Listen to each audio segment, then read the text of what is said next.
Today is May 4th, 2020. I'm here interviewing Dr. Katherine King for the Houston Asian American Archive. My name is Priscilla Lee. So the first question is, where and when were you born? I was born in Houston in 1974. How would you describe the neighborhood you grew up in? My parents moved to Houston in the late 60s and bought a house right near Rice University. And it's a wonderful neighborhood, and my dad still lives in the same house. And so I had a very idyllic childhood with a really wonderful community, schools, and neighbors. And where did they move from? My parents met in the Philadelphia area, but before that, so they had both come to the United States as students. My mom from Taiwan and my dad from Hong Kong. And actually, my dad had left Hong Kong in the early 1950s to study in Germany. He got a scholarship at that time in the post-war era to study in Germany, and he studied electrical engineering. And then after that, he went to Penn to do his PhD in electrical engineering. So my parents actually met each other in the Philadelphia area. So what languages did they speak in, like, when you're growing up? We spoke Mandarin at home. My dad spoke Shanghai dialect and Cantonese and Mandarin, and my mom spoke mostly Mandarin, so they settled on Mandarin at home. So I spoke Mandarin before I spoke English, but I spoke English from pretty early on because I have an older sister who started to go to school, and then I went to school when I was 3 years old. So pretty early on, I started to speak English as well. We were certainly the only Chinese family in our community when I was growing up. In the neighborhood that I grew up in, it was mostly a white neighborhood. Really, no other Asians that I could think of, and not really any other racial or ethnic diversity. And we went to the public school, Poe Elementary, that's zoned to that neighborhood, and we were the only Asian family.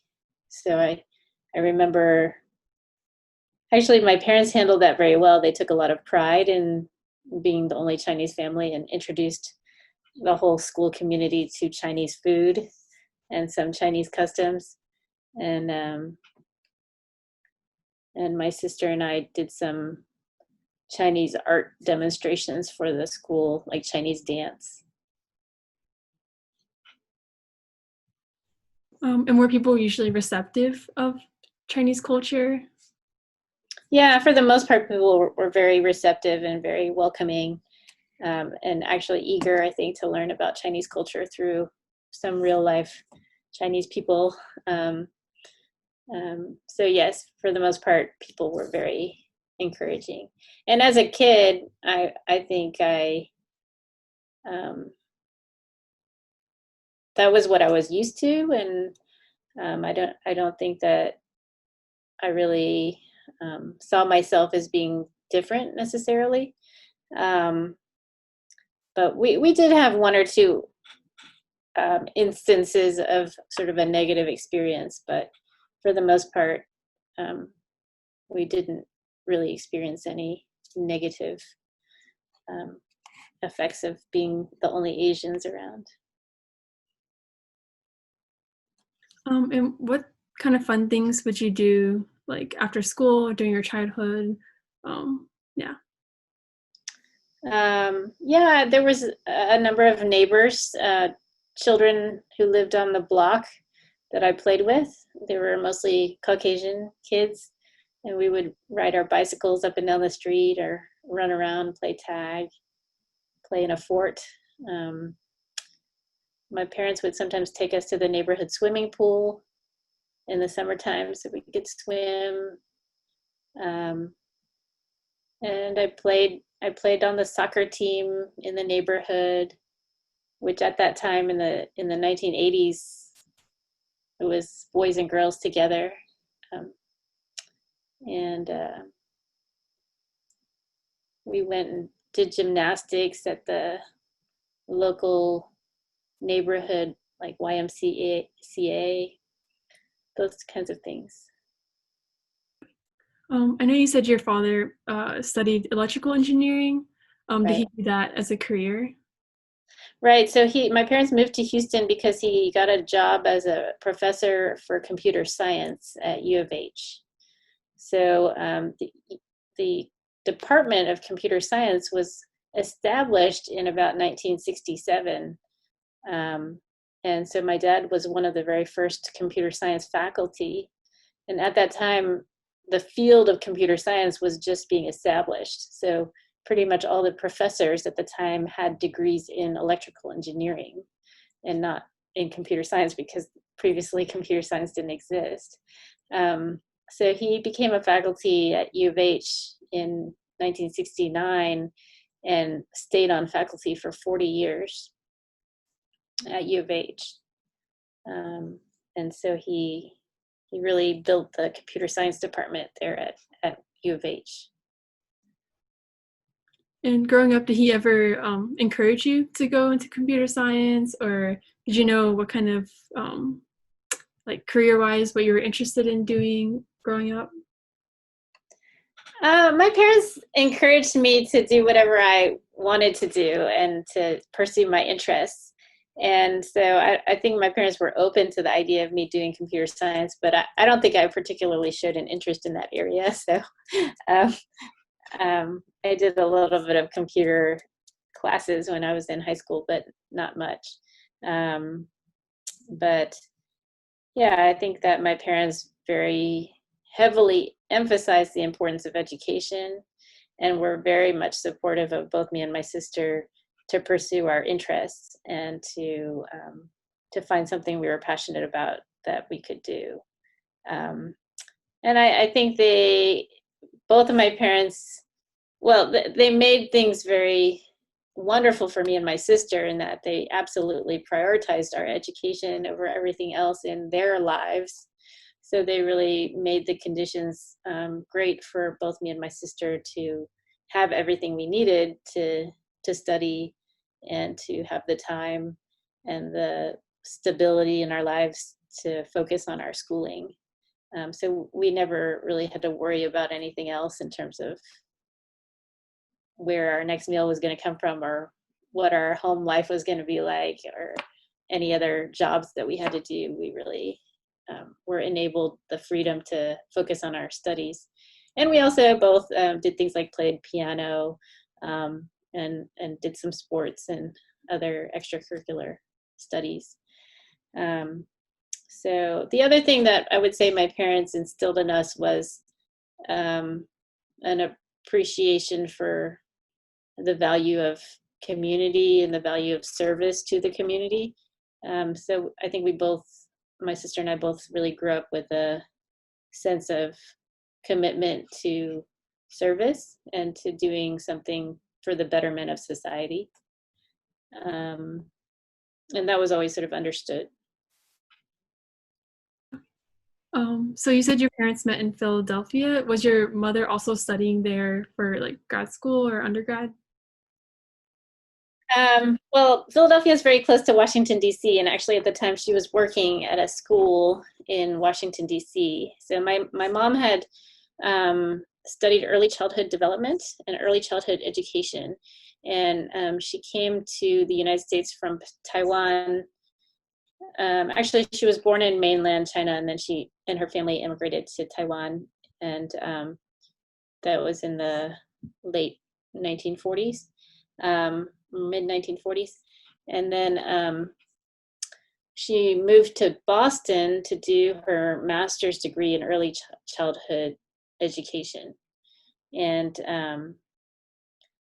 So she initially lived in Boston, and then after that, she got a job teaching at a preschool for children with special needs, and that was in the Washington, D.C. area.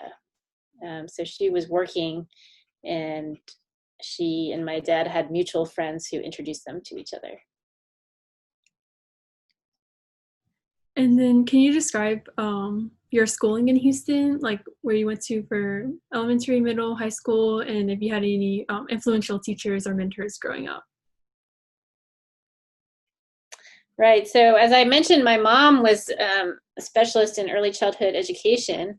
And so when I was a preschooler, she was the president of the Poe Cooperative School, which is a cooperative nursery school associated with Poe Elementary, which is the local elementary school to which our house was zoned. So that elementary school was started in the early 1970s, I think 1971.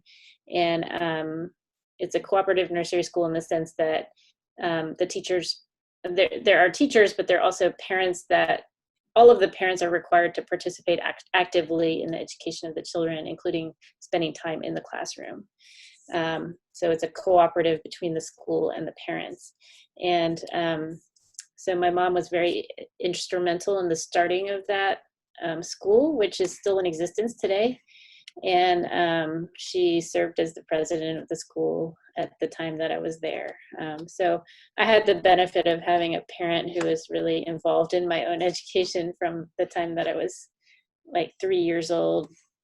So after POCO, both my sister and I went to Poe Elementary, which is the public school, HISD school that our house was zoned to, and we had a great time there. It remains a very good school.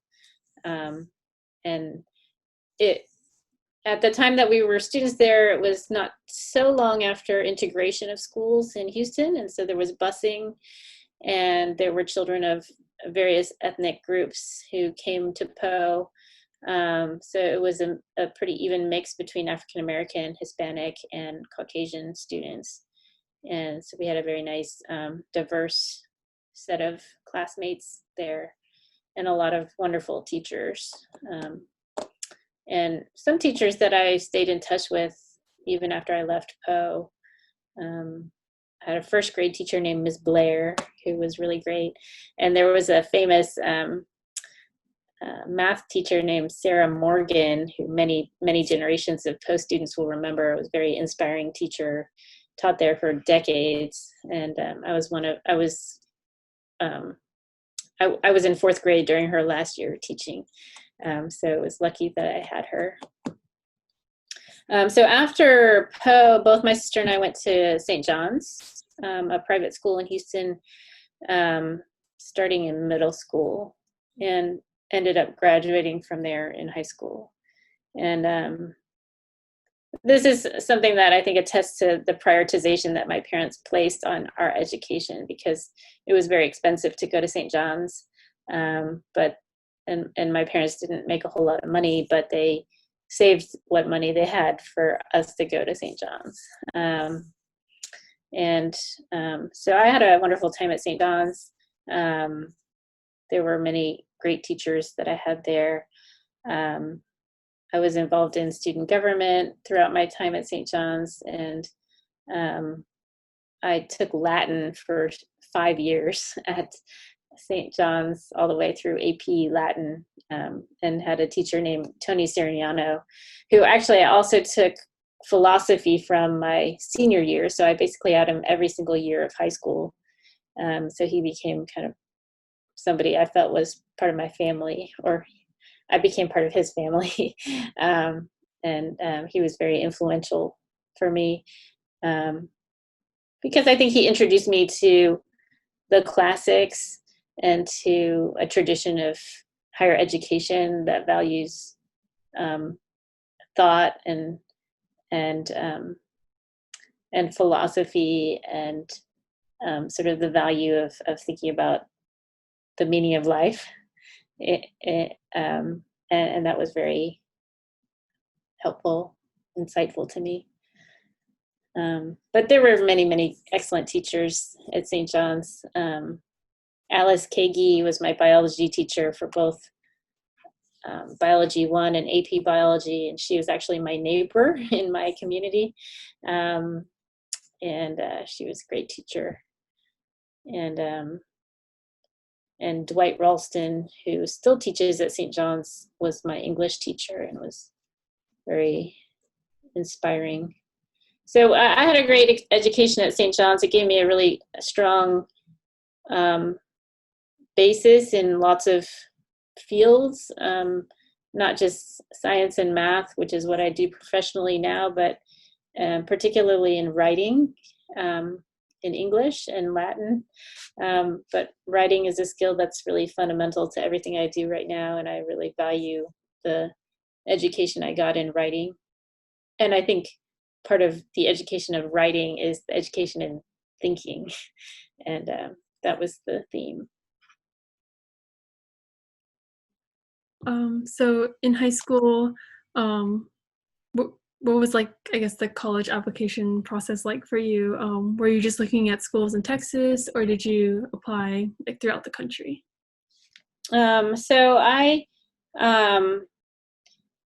in the summer after my junior year at St. John's, I applied to and was accepted to the Research Science Institute, RSI, which is a science camp for, at the time it was 100 high school students from across the United States. They accepted 2 per state.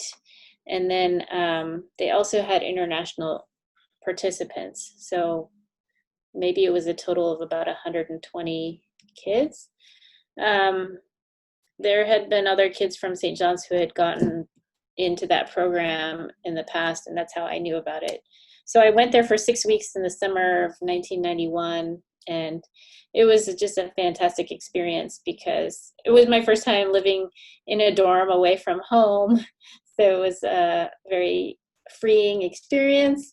And I was with 100 other kids who were really smart and really passionate about science, and who shared an enthusiasm for learning.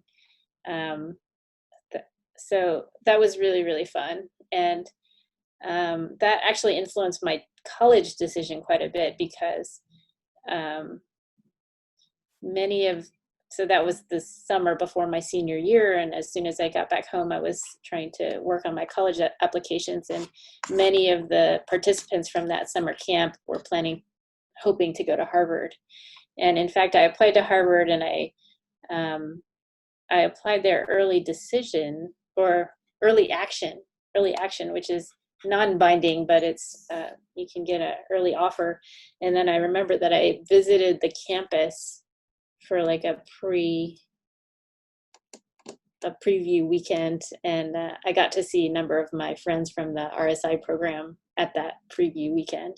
So I have to say, I think that really influenced me a lot, was that the idea of going to college with some of the smart, energetic, and fun people that I met at RSI was appealing to me. So I applied since I got into Harvard Early Action, then I really cut down how many applications I sent out. I really didn't apply to many other places. I think I applied just to Stanford. And so then I ended up deciding to go to Harvard. So I don't know. I don't usually talk about that very much because I feel like high school students these days have a lot more pressure on them about college, and it's a lot more competitive than when I was applying.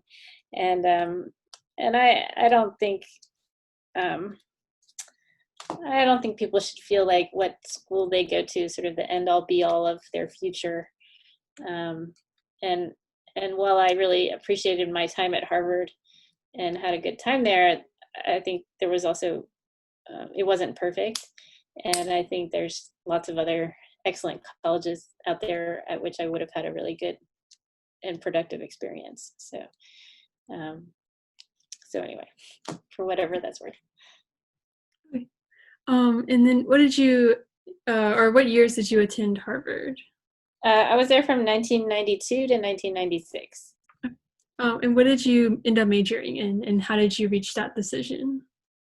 I majored in biochemical sciences, which is what they call their biochemistry major.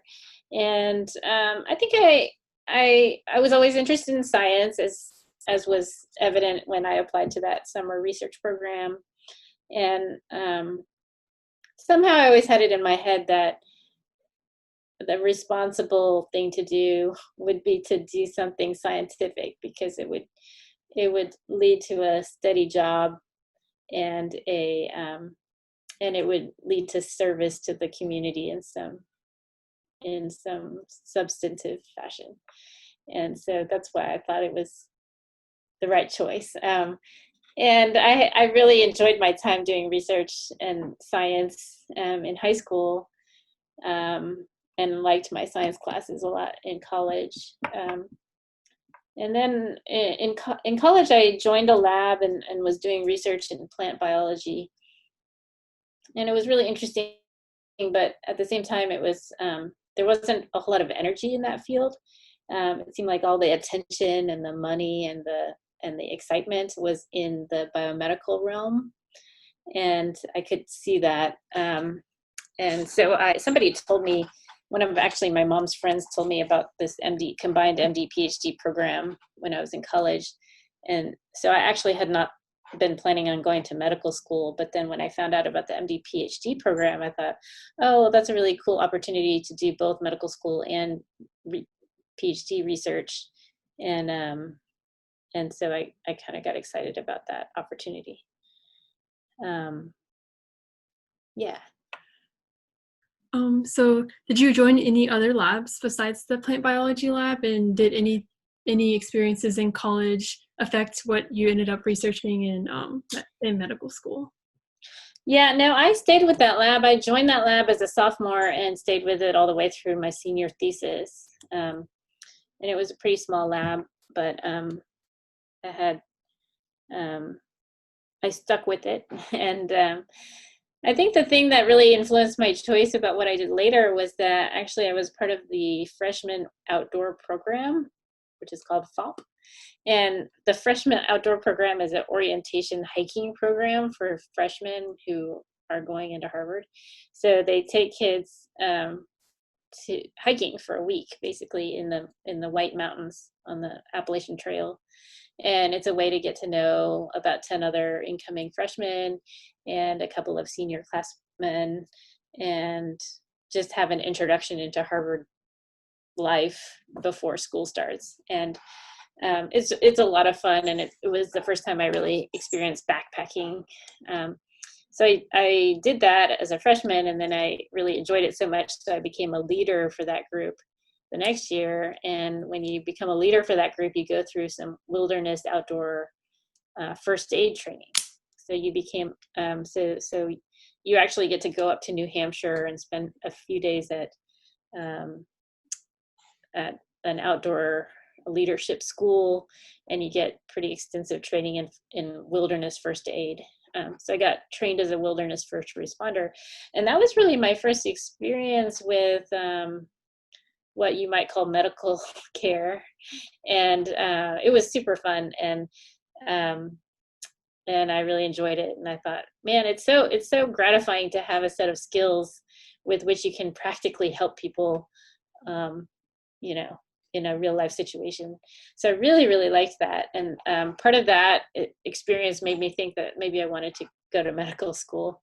And that was around the time that I found out about the MD PhD program. So I'd say that those two things, combined with the sense of sort of a lack of energy in the plant biology field, led me towards going into biomedical research and medical school. Okay. And can you describe a little bit about, I guess, the student life that you participated in at Harvard? Any like extracurricular clubs that you participated in? I know you mentioned the FOP program. So. Yeah. So I did participate with the FOP program, and I actually spent one summer in college staying on campus for the summer to work for that program. Maybe interesting to you, I participated in the Asian American dance troupe AADT, and I had done some Chinese dance throughout growing up, and so there was an Asian American dance troupe on campus at Harvard, and so I joined that, and we did some, we got together and practiced dancing, and we also did some, do performances for cultural festivals or for at Chinese New Year time in Chinatown. I also participated as a freshman in a adult literacy program, which was trying to teach adults who were illiterate how to read. And I was matched up with a older woman who lived in Chinatown, a Chinese woman who was hoping to learn how to read in English. So I went down to Chinatown once a week and spent time with her. So those were some of the things that I did. Yeah.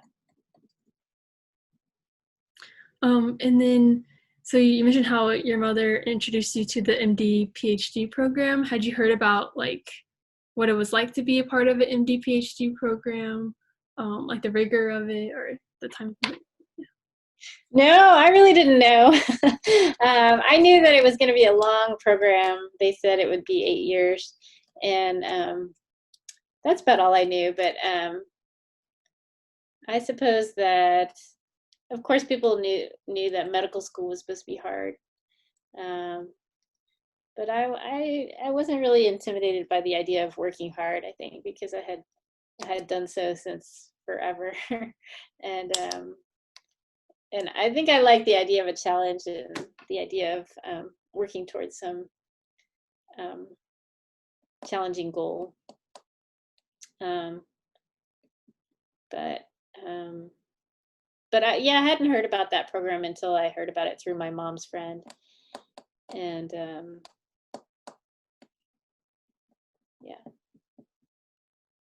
so what medical school did you end up attending, and from what years did you attend that school? I went to Washington University in St. Louis from 1996 until 2003. So I was actually able to finish my degree my 2 degrees in 7 years. And I had a good time there. That was one of the most fun, productive periods of my life, I would say.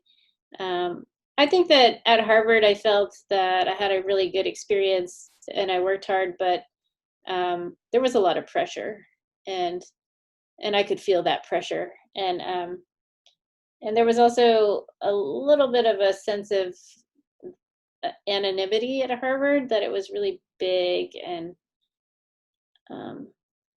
there was a lot of famous professors, but there weren't necessarily a lot of professors that kind of knew the undergrads by name and interacted with them on a personal level. So I appreciated that when I got to WashU, and that it was a much more congenial feeling, and I felt that the professors were more interested in connecting with the students on an individual basis and spending time with students. So I really enjoyed that. So I actually just had my 20th med school reunion with my classmates on Friday. So I got to see some of my classmates. And those were the medical school classmates that I started with in 1996, who graduated in 2000. I had 20 MD PhD classmates, and I'm still really close friends with many of those 20 people. And as obviously we were together for somewhere between 6 and 7 years. And so that was a good experience. So I studied microbiology for my PhD, worked on group A strep, which is the pathogen that causes strep throat. And so I really enjoyed the research and found it exciting and fun and productive, and had a good time. And life was pretty simple and carefree then. We were all graduate students and medical students together, and we all lived in apartments that were pretty close to campus, and we would get together to study or to eat or to play soccer in the evenings. So yeah, it was a good community. And then were you able to like decide on your research topic for your PhD program, or were you just like chose a mentor and then helped them with their research?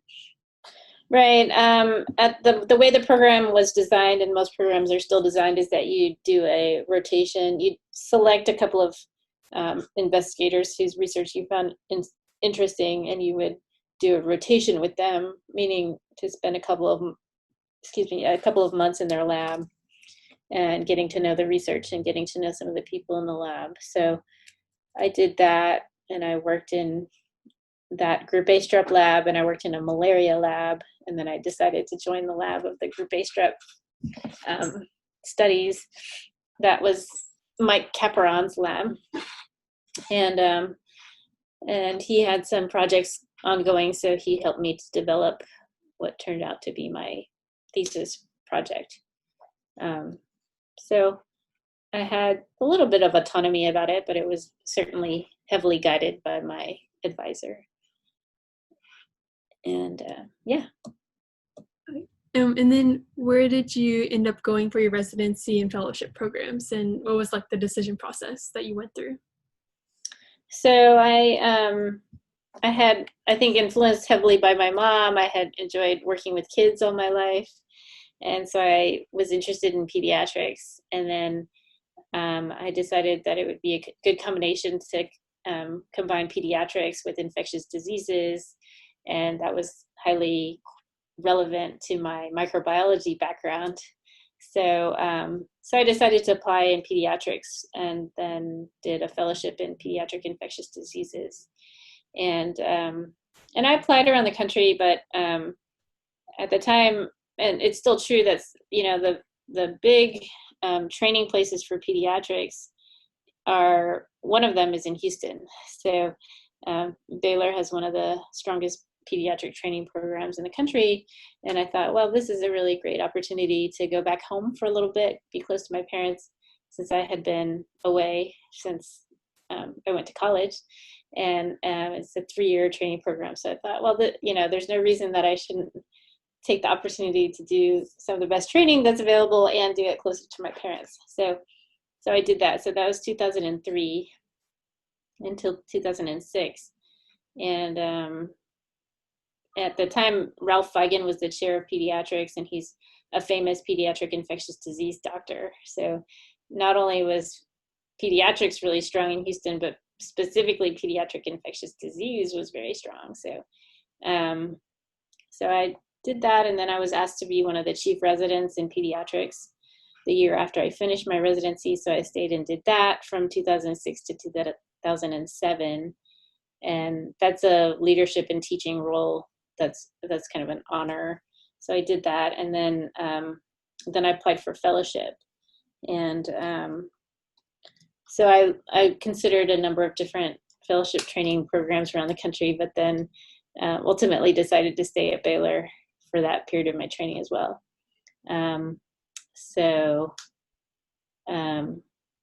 Partly because of the strengths that I mentioned, that it's a really fantastic place for infectious disease training. And that's also bolstered by the fact that we're in Houston and we get tons of international travelers from all over the country and the world, and they bring with them many interesting infectious diseases, so that makes for a good training environment. Okay. And then kind of holistically, this question is, how has the medical field changed from when you were studying it as a medical student to like now as a researcher and physician? Yeah, there is just this explosion of knowledge in the field of biomedical sciences. And so, I mean, many of the standard techniques that are available in research now were not invented at the time that I was doing my undergraduate and graduate training. And so the field just moves very rapidly. And what's important to know now is probably different from what was important to know then. So yeah, so I mean, I think that's part of the appeal, actually, of biomedical sciences and medicine, is that it is always changing, and it's always new and interesting.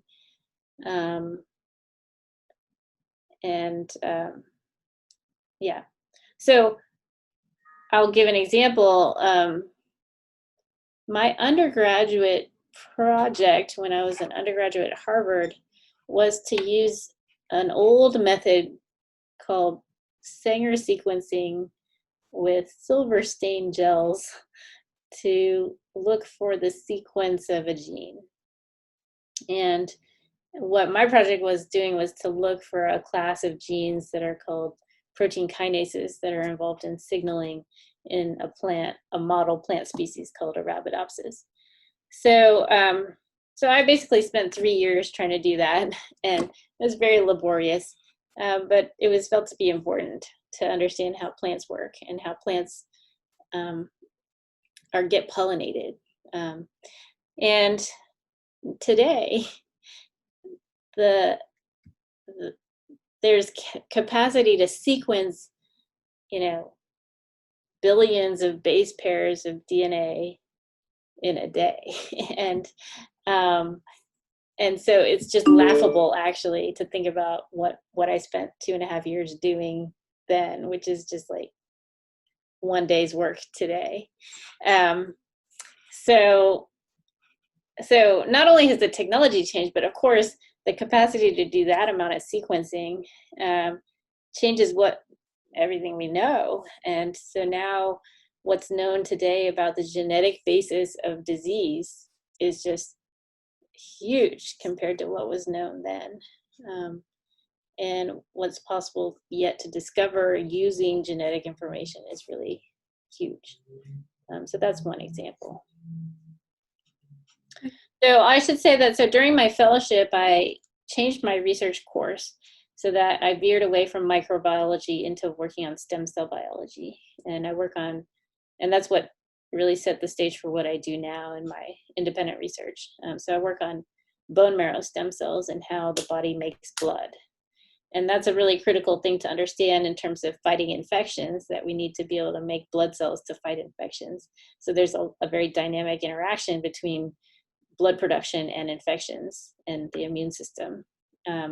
So that's really the heart of what I study. And I started doing that when I was a fellow. So that was about the years 2007 to 2010. And I started working with my mentor, Peggy Goodell, and she remains a critical mentor for me today. So she's a very accomplished scientist at Baylor, and she was really pivotal in my early sort of establishment as an independent researcher. And how would you describe your career? As in, like, what do I do now?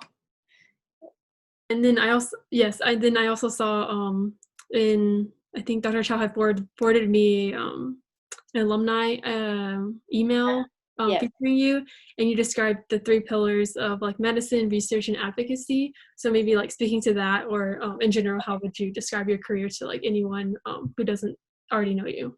Okay, right. So yeah, I mean, I think what motivates my work and my career now is thinking about what we need to do to help patients. And that's why I think of my career in terms of 3 pillars, in terms of research, patient care, and advocacy. So obviously, patient care is the easiest one to describe, in that you need to keep up your medical knowledge to be able to know how to take care of patients, and to have enough knowledge to know where their problems may be coming from and how to treat those things. So I really enjoy patient care, and I really enjoy the opportunity to interact with patients and families, and to help people in very concrete ways. So I do that about 4 weeks a year now. I spend 4 weeks a year seeing patients, and some weekends. Research is critical for the medical enterprise, because there's still so many illnesses out there that we don't understand, and many illnesses for which we don't have good treatments. And also, I mean, there's some, maybe the most heartbreaking cases that I've taken care of as a physician have been children who suddenly developed a problem like intractable seizures, and for which we never find a cause. So it's unclear whether that's a genetic basis, or more likely, because now we have the capacity to really survey the whole genome. Sometimes you can actually say it's not likely to be a genetic cause, and there may be environmental, like toxins or occult infections that we still don't know about. And it's really very frustrating and sad to take care of a patient and not be able to provide an answer for what's causing the problem. And really, that's where medical research comes in, to say that, you know, there's still these frontiers of knowledge that we don't know. And I think that having a research endeavor to try to answer those questions really gives people a lot of hope, that, you know, that there is meaning to people's lives, and that there is the chance for improvement over time. So I feel very fortunate to be able to participate in research and to contribute in those ways. And it's really, and I really mean privilege when I say that, is that research is hugely expensive, and it takes a huge amount of protected time that could otherwise be spent, you know, treating actual patients, or doing other good things for people. And so it is a luxury to be able to have the space and time and resources to do research. So I spend actually the vast majority of my time and effort now doing research, and that includes supervising a group of 10 people who work in the lab, and that's 5 graduate students, some technicians, and a couple of postdoc associates. And so that whole team is working towards common goals of understanding how infections influence bone marrow function, and we work all together. And so I spend a lot of time discussing research results with my trainees in my lab, reading papers, discussing the latest scientific knowledge, and writing papers to report our results, and writing grants to get more funding to do our research. So that is really the vast majority of my time that I do that. And now I do a little bit of administrative work as well to support research efforts in general by the Department of Pediatrics at Texas Children's and Baylor. So then the third pillar is advocacy, and I became involved in advocacy. I would say, as I mentioned, I was always involved in student government when I was growing up, and so there's always been a part of me that I would describe as, like, if you see a problem, then you try to be part of the solution. And so when I was a resident in 2003 to 2006,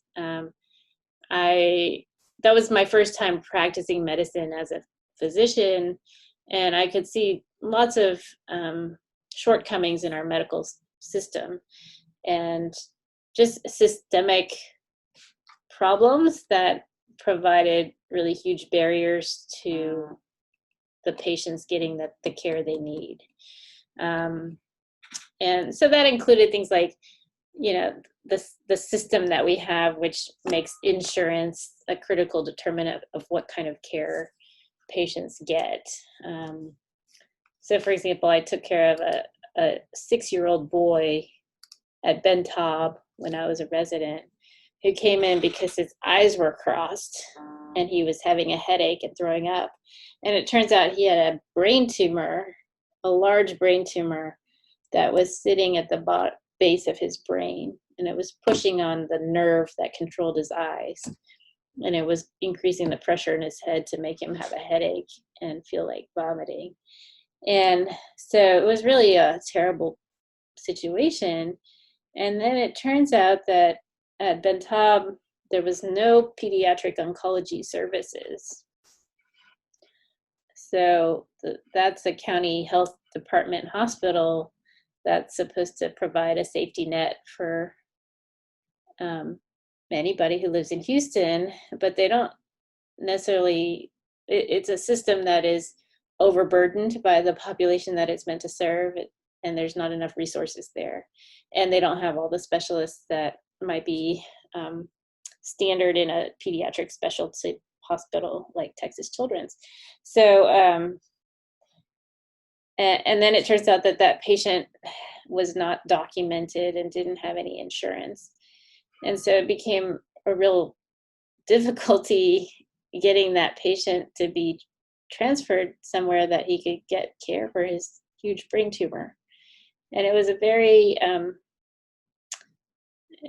that situation really hit me hard, because I felt, wow, just because of the circumstances into which this child was born, he can't get the care he needs for the brain tumor he has through no fault of his own.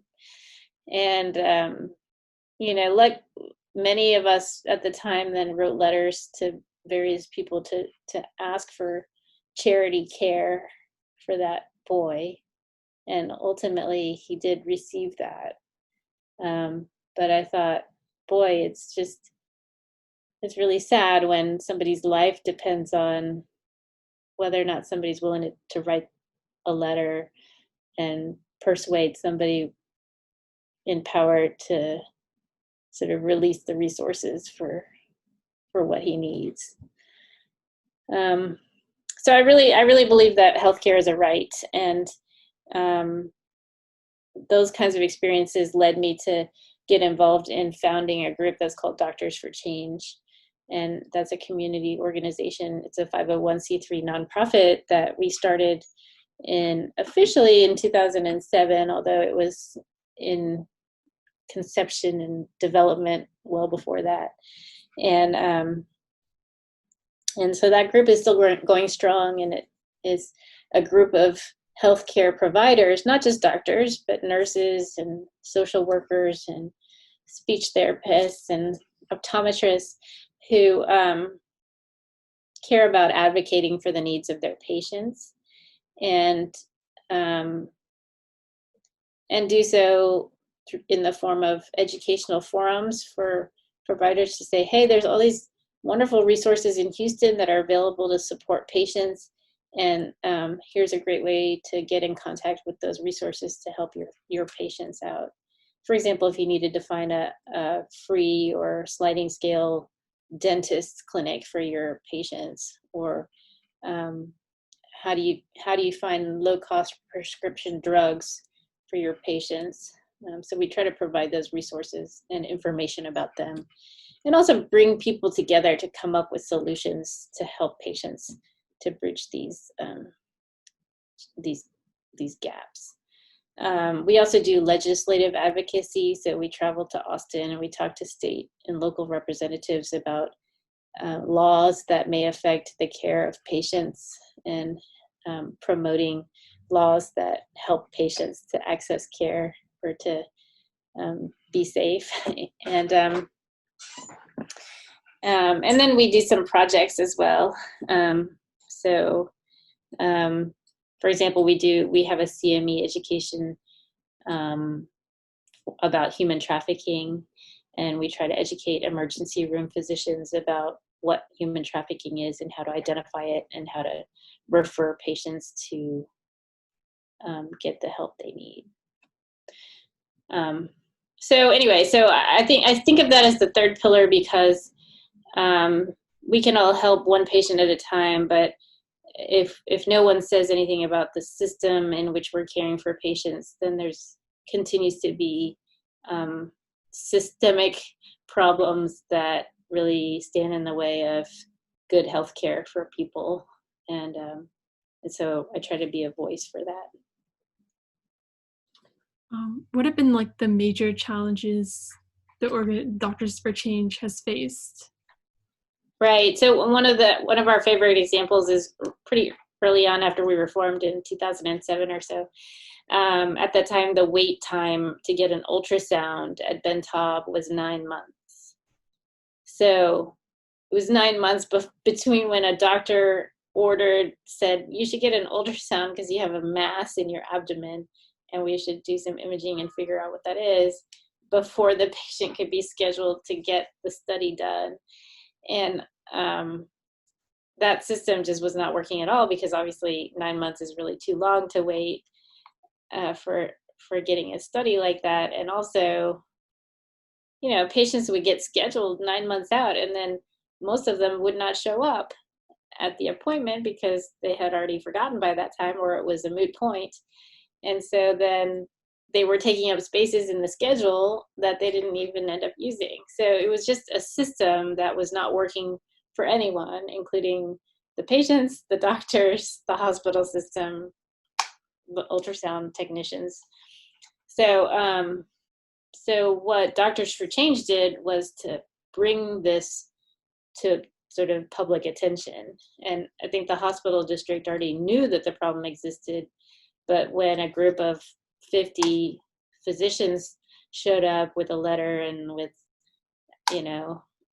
loud voices, they thought, well, we better do something faster about this. And so they did immediately change the system to outsource some of the studies to private ultrasound clinics. They increased the number of ultrasound technicians they were training to do the job. They actually expanded the building that they were using to house ultrasound machinery to take care of patients, and they changed the whole way that the scheduling system was done so that patients were scheduled out to 2 weeks and no further, and so people were getting their studies within 2 weeks. And so it really improved the system all the way around for everybody, and most importantly, the patients. And so that was a really great example of something that we've done. And more recently have been working, as I said, on human trafficking. And we've had a number of, good wins in terms of helping to write and to promote bills in the Texas legislature to support, for example, expanding Medicaid access to postpartum women from what used to be 6 weeks to 1 year postpartum. And part of what really motivated that change was the knowledge that 30% of postpartum women can suffer from postpartum depression. And that's a very important diagnosis that needs to be addressed, and we were losing a lot of the care of postpartum women suffering from depression because of that 6-week limit on postpartum care. So that's another example of something that we've contributed to.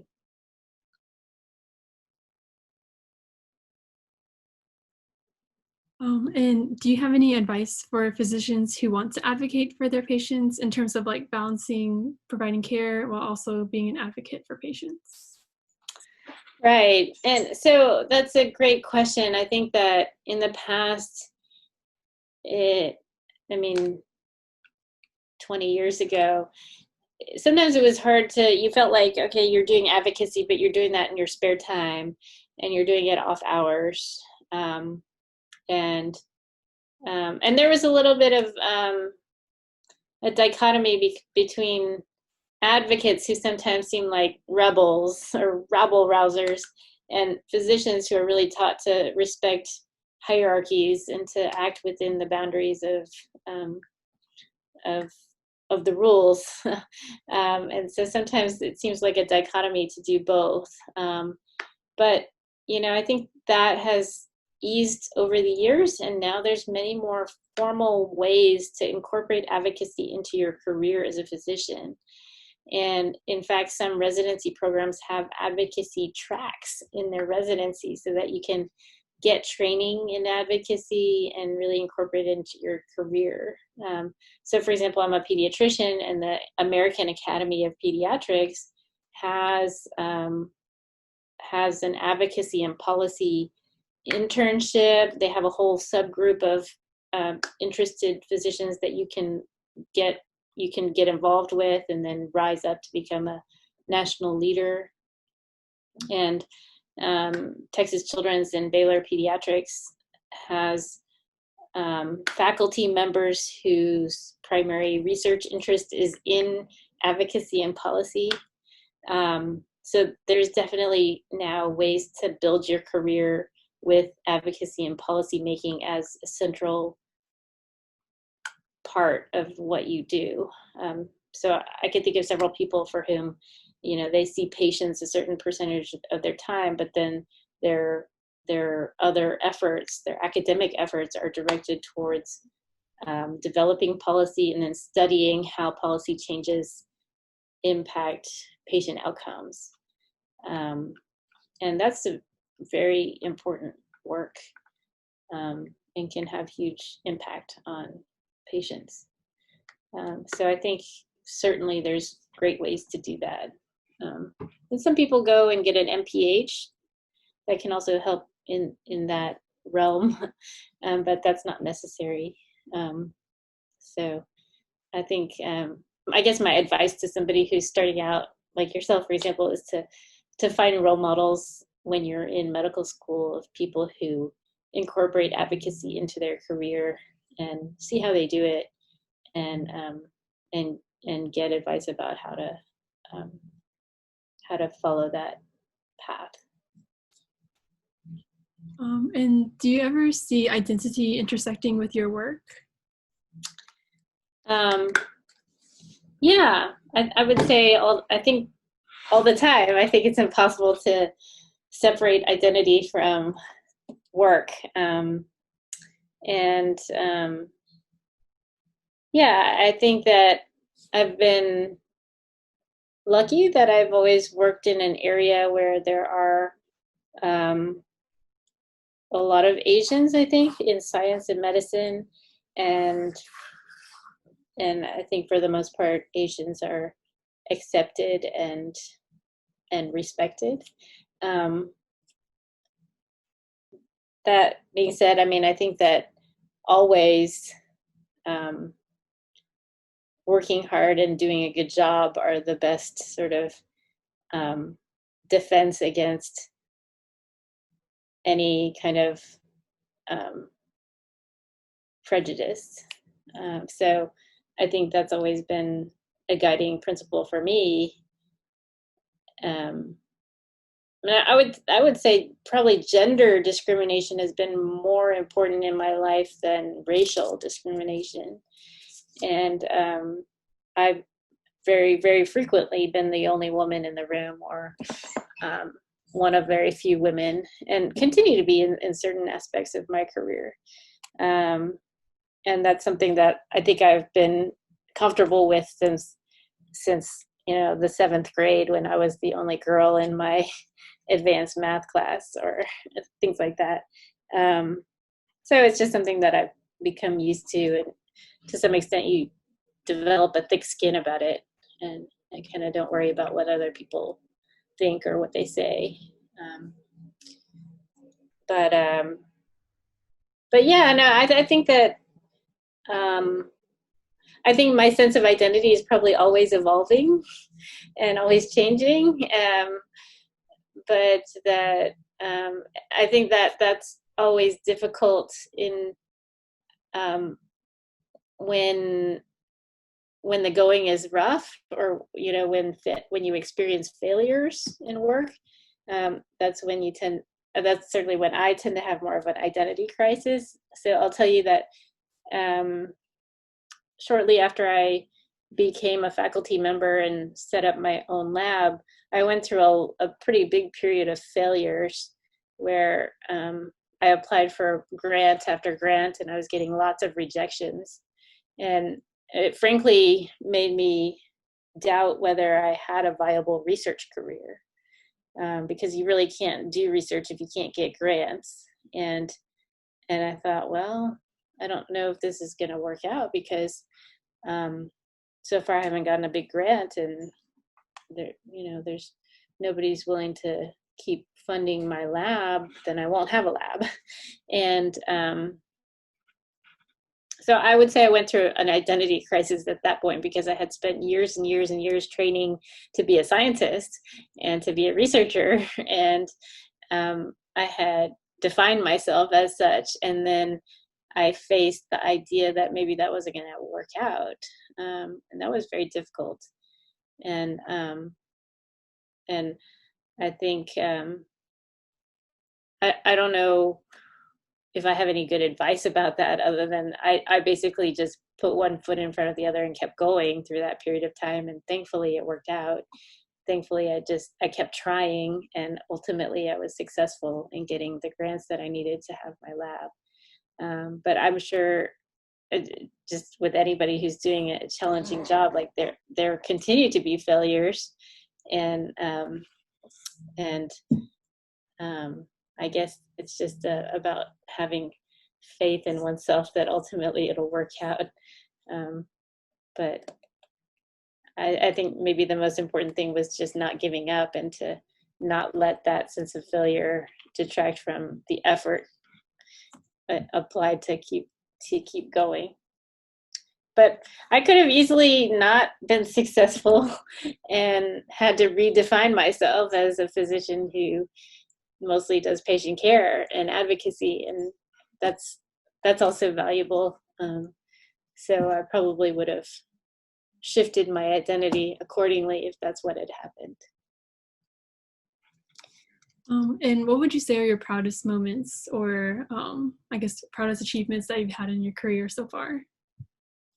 Well, I think probably this is very much related to what I just said, but sort of the lower the low, the higher the high, right? So I was in a really low place when I was having so many failures in getting research grants. But then when I finally got 2 big research grants in the same year, then that was probably my proudest moment, and probably the most significant in terms of my career.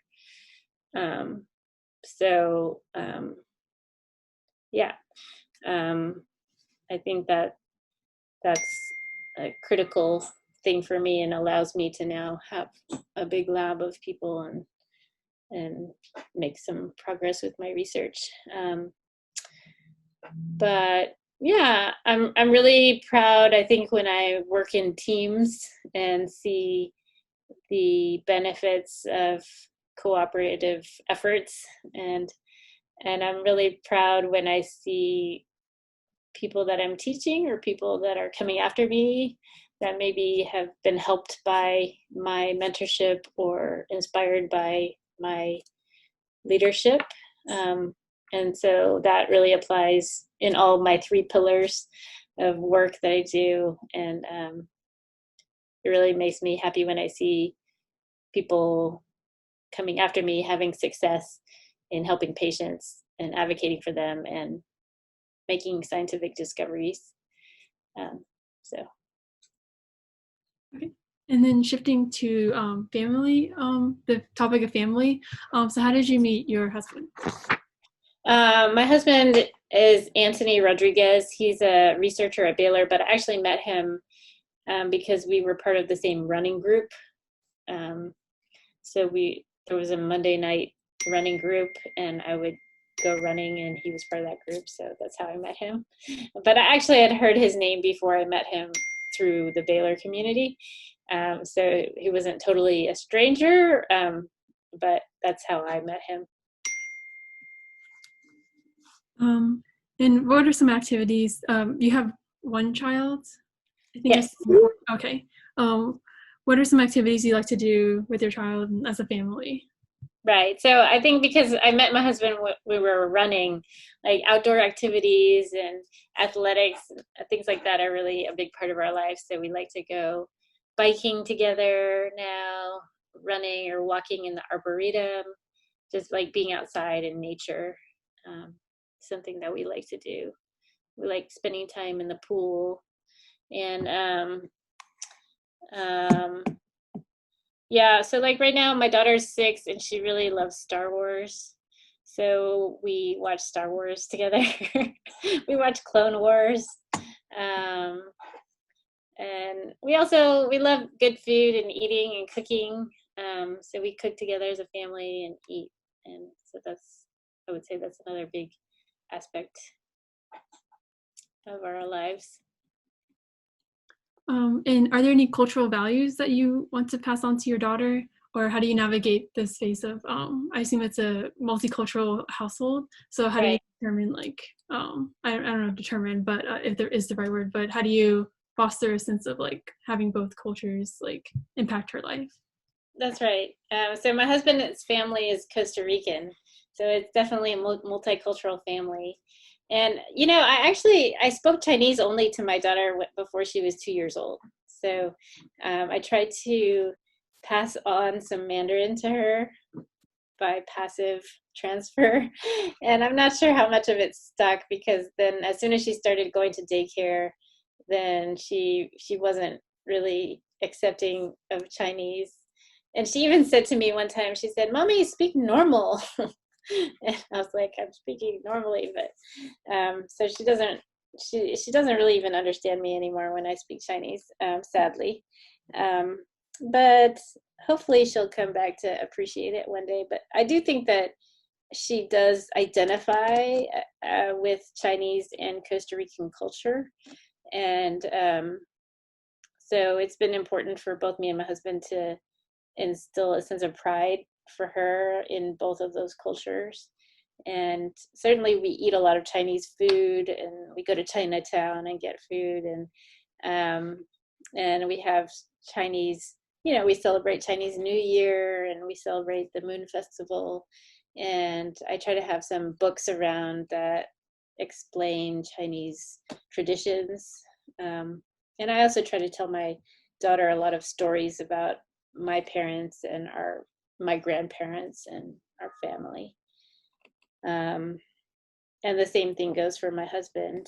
So, in fact, recently my daughter was interested in learning more about ancient Chinese history, and so we were learning about, the Tang Dynasty or the, the the Chinese tombs in Xi'an. So, so those are always good opportunities for cultural exploration. So we'll see. I don't know if she'll end up learning very much Chinese. Hopefully one day she'll become more interested. Yeah. And then how would you describe how the Asian American communities have changed over time in Houston? Oh, wow. When I was a kid, there were a fair number of Chinese, and actually, I told you my dad taught at U of H, and there was actually a Chinese faculty group, University of Houston Chinese faculty, and we would sometimes get together with them and have meals, and I would get to know the other kids of U of H faculty. That was one of the biggest ways that I interacted with other Chinese kids when I was growing up. But I would say that the diversity of Asians in Houston was not that great. Like there weren't very many Vietnamese, there weren't very many Japanese, there weren't many Koreans. Maybe there was mostly Chinese and Indian groups. So I feel like now there's just so much more Asian diversity, and obviously we had a huge Vietnamese community and other nationalities. So there's just a lot more. And then, when I was growing up, there was the old Chinatown in downtown, and there was maybe 3 restaurants and 1 grocery store. And now obviously there's like a whole city of Chinatown out to the west. So the variety and the scale of Asian culture in Houston has really increased tremendously.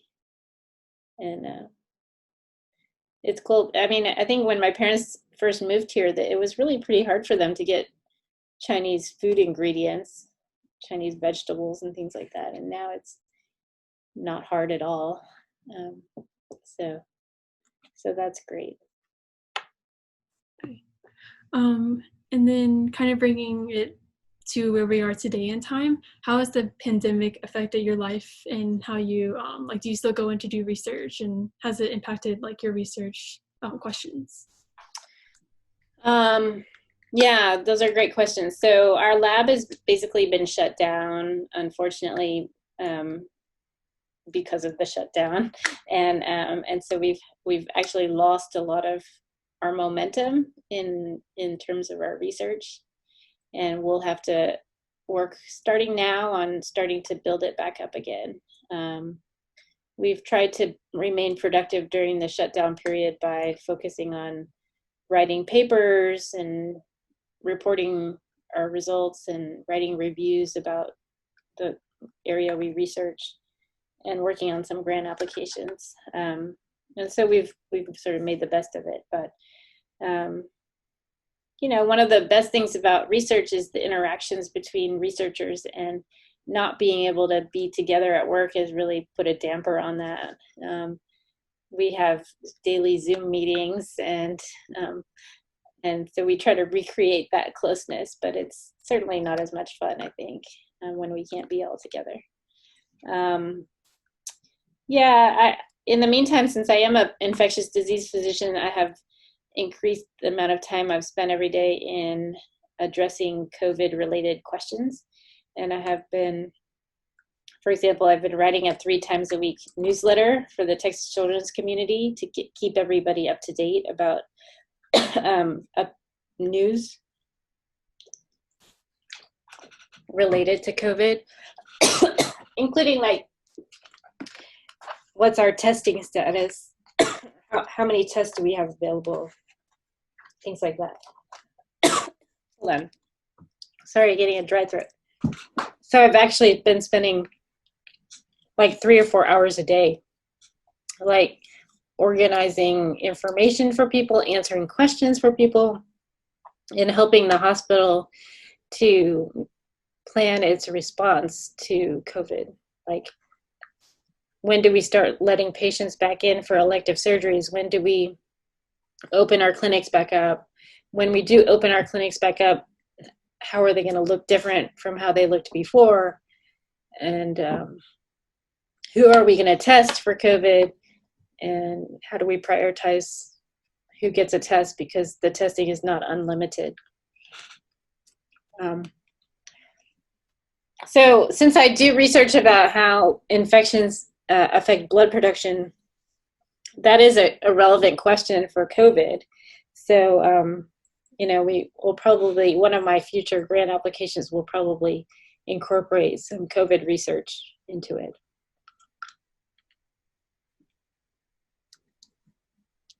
And in terms of advocacy, what kind of advocacy efforts do you think will come out of the pandemic?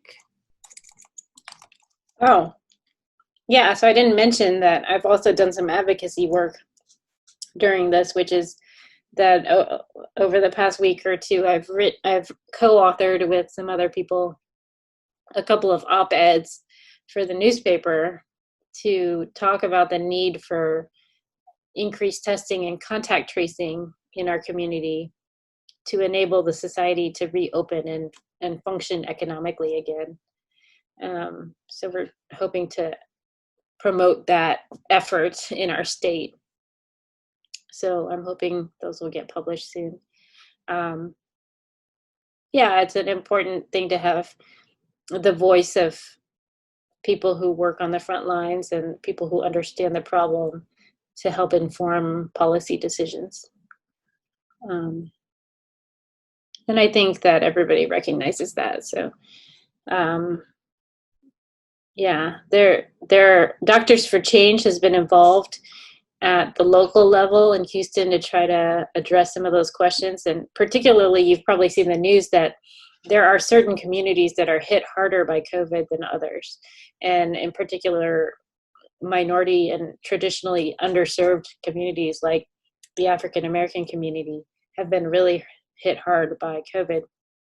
And so Mayor Turner in Houston has convened a task force to address the needs of the medically underserved communities and medically vulnerable communities in Houston and how to address their needs. And that's especially important right now because with the patchwork of testing that's been available in the city, it's not really coming through the government as it typically does. So every hospital is coming up with their own testing, and that tends to favor people with insurance.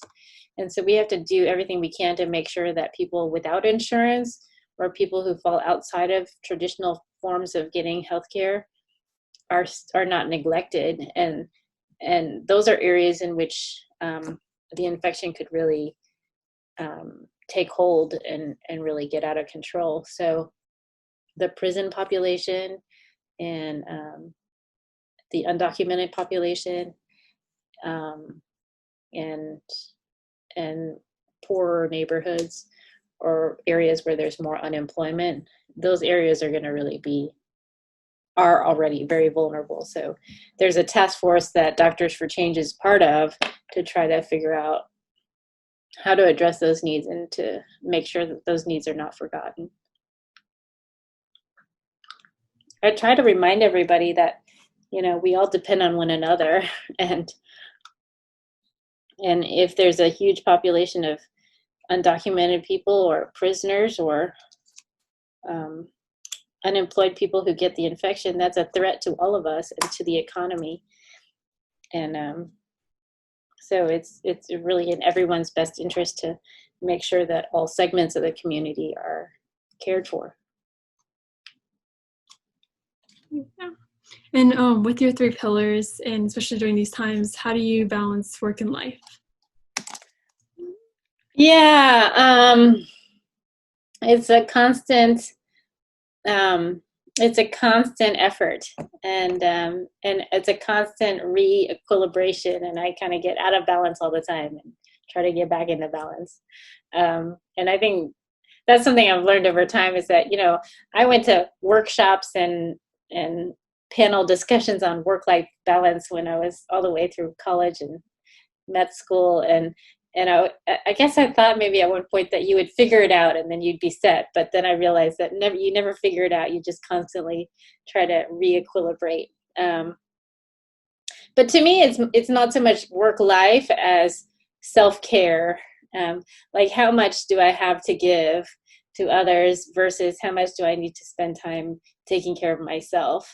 And that's sort of the balance that I try to strike, because certainly I've gotten to the point where I've sort of given everything from myself and I'm exhausted and then I don't function very well. And so I have to then pull back and say, okay, well, I can work this many hours and I can do this many things towards these larger goals, but then I need to spend this time sleeping or eating or doing something fun or exercising.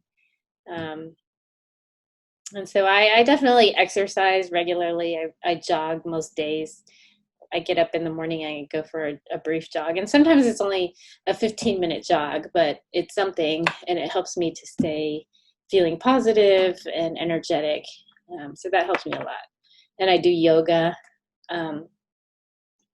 And I definitely, on the weekends, I spend more time just relaxing with family or doing fun things than I do working.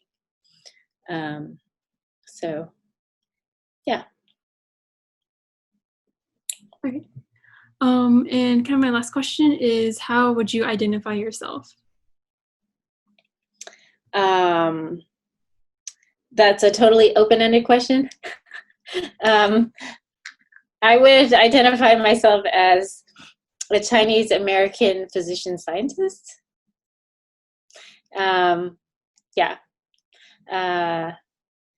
And I guess who's also a wife and a mom and an advocate. Okay. Thank you so much for allowing us to interview for the archive. Is there anything else you wanted to talk about that I didn't ask during the interview?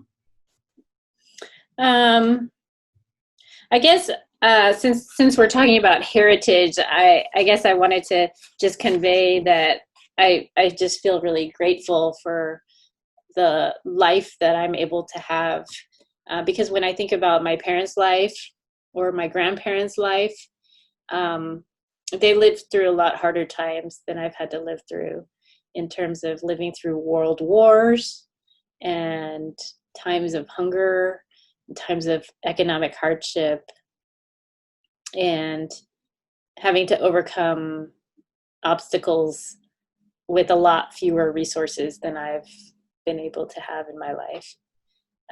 So I'm very appreciative of the opportunities I've had in my life, and of being able to have that perspective of the kinds of challenges that my parents faced in immigrating here to the United States and assimilating to a different culture without really having any resources to start with. So I think that having that perspective has been super valuable to me. Okay, great. Thank you so much, Dr. King.